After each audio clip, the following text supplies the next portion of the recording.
Municipalities are still not managing their finances properly. This was highlighted by the Auditor-General's report on municipalities released in June. The number of clean audits declined from 14% in the 2016-2017 financial year to 8% the next year. Corporate governance consultant Peter Goss joins us now to discuss why local government leaders just can't seem to get their act together. Good morning to you. I want to talk a lot more than that, though, actually, rather than getting their act together. I want to talk to you about how municipalities and boards and all of that are being abused in this country with such ease.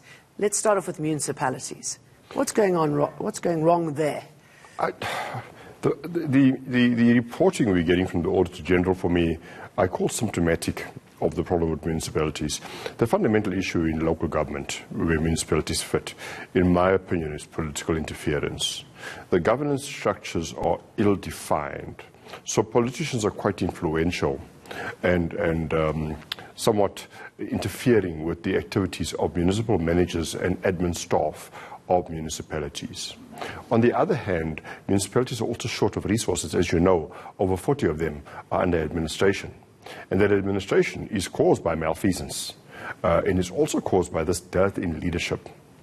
Key positions like finance leadership, governance advisory positions, corporate company secretarial equivalents advising the council, mayoral committees, the inefficiencies are far-reaching in local government and municipalities. And that's the reason for this problem we have. Not to mention it's fertile ground for the corrupt politician and the corrupt public servant working in a municipality. How do they get that money out? Yeah.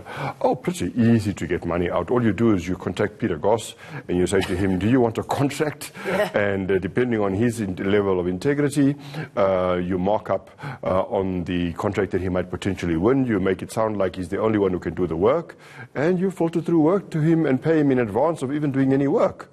As you've seen with the Busasa scandal, etc. I mean, those matters weren't a case of deliver your work, then get paid. Those are matters of get your money, pay out money, then do some work. And the paperwork? Yeah. Let's just take the debacle, which wouldn't be very nice to say now for the private sector, but McKinsey got themselves 900 million South African for what?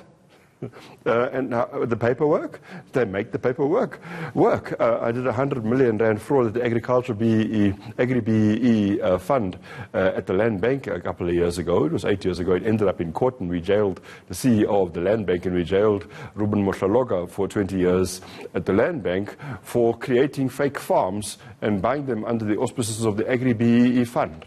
It's exactly the same philosophy. You have the power, you create the transaction, and you just move money to nothing. Imagine if we put the municipalities into the private sector.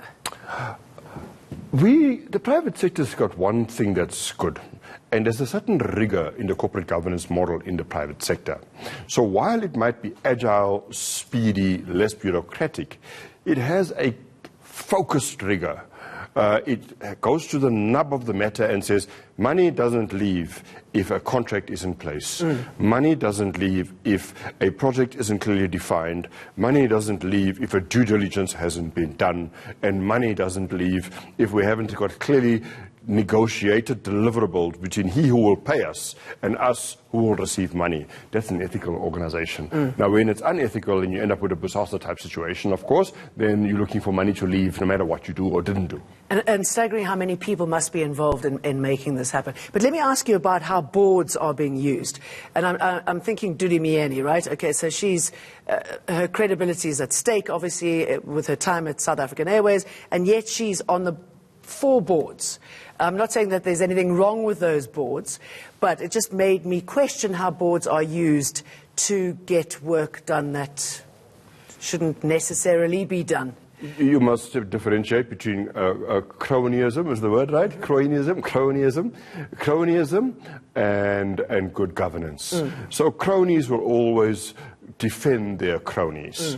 As a corporate governance advisor to multiple boards, regulatory boards, corporate boards of an commercial shareholder interest nature, and state-owned boards, it is beyond reproach as a good practice, that when a board member is faced with a multitude of discussions of corruption and malfeasance and irregularities, you cannot afford to have that person on your board until that air has been cleared up. So it is just cronyism that you end up on other boards despite the fact that you have this pending issue. Because you could be A good board does not want this. No. Yes. And you could be benefiting to the same activities elsewhere. Any good board does not want a dark cloud. And it's not about the board. It's about the shareholder interest. It's about the board wanting to be a corporate citizen in the eyes of those whom it serves. So it's bigger than the shareholders and who makes the profits. It's about the wider society buys into you, and the more you look clean, the more you will grow as an organization with society. And the problem is, I think, in state-owned companies, we don't respect that principle enough. In municipalities, we don't respect that principle enough. Politics is the dictatorial principle. Peter, always good to talk to you. Thank you for having us. Thank you.